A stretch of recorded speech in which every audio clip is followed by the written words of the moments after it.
Hello and welcome to my channel.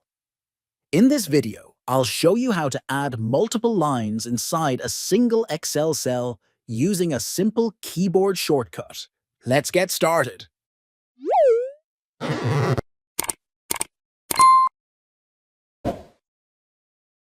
First, open your Excel sheet and click on the cell where you want to enter text with multiple lines.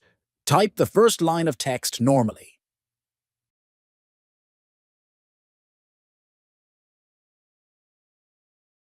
Now press Alt plus Enter on your keyboard. This will create a new line within the same cell. Continue typing and press Alt plus Enter again whenever you need a new line.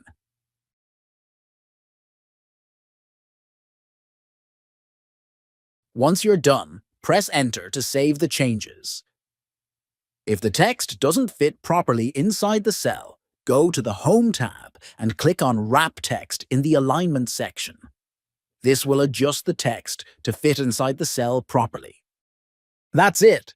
Now you know how to add multiple lines inside a single Excel cell using a simple shortcut. If you found this video helpful, don't forget to like and subscribe for more Excel tips. See you in the next video.